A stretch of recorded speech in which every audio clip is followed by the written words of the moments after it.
श्री गोपाळ कृष्ण भगवान की जय. लीळा नंबर 141चा उर्वरित भाग.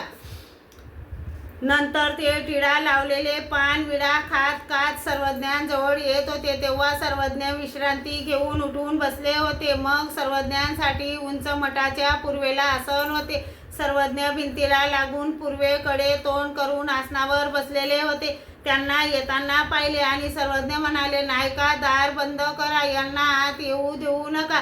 आवसा हर्षित झाली. आवसा म्हणाली, आत येऊ नका रे, तुम्हाला सर्वज्ञांनी दाराच्या आत यायला मनाई केली म्हणून दार बंद केले. ते म्हणाले, आऊ, आम्हाला आत येऊ दे, आमच्याकडून काय अपराध झाला तो विचारू दे ना रे, आत येऊ नका. तुम्हाला सर्वज्ञांनी दाराच्या आत यायला मनाई केली. ते पुष्कळ वेळ दाराबाहेरच उभे होते. मग बाईसांनी सर्वज्ञांना विनंती केली, बाबा, त्यांना आत येऊ द्या, मग काय अपराध झाला ते विचारा, नंतर दंड द्या बाबा.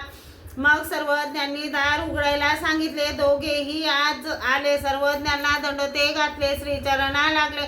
सर्वज्ञांजवळ बसले. सर्वज्ञ म्हणाले, अहो, तुम्ही पुजारी नाही व ब्राह्मणही नाही. तुम्ही लोकांच्या घरी श्राद्धाचे जेवण करायला का जाता? नाही जी, आम्हाला सर्वज्ञांनी पाठवले. सर्वज्ञ म्हणाले, आम्ही तुम्हाला केव्हा पाठवले? ते म्हणाले, नाही जी, आम्ही नायकाला विचारायला सांगितले होते. सर्वज्ञ म्हणाले, ते एका अर्थी आम्हाला साकडे घालण्याच की काय करावे काय नाही हे आपणच समजून घ्यायला पाहिजे. हो जी, तरी काय शिक्षा द्यायची ती द्या. सर्वज्ञ म्हणाले, राजमठावरून उड्या घाला. सर्वज्ञ जास्त उड्या म्हणायचे, ते मात्र थोड्या म्हणायचे. असे 25 उड्या घालायचे ठरले.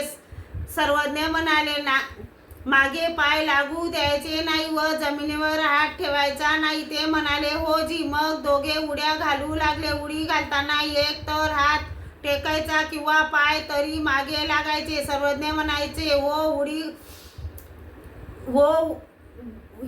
उडी गणतीत नाही, हे उडी गणतीत नाही. पुन्हा म्हणायचे, उडी पण गणतीत नाही. अशा रीतीने दुप्पट उड्या घातल्या तेव्हा परंतु एकही उडी गणतीत बसली नाही. मग बाईसा म्हणाले, यांनी पुष्कळ उड्या घातल्या परंतु सर्वज्ञांच्या गणतीला एकही उडी आली नाही.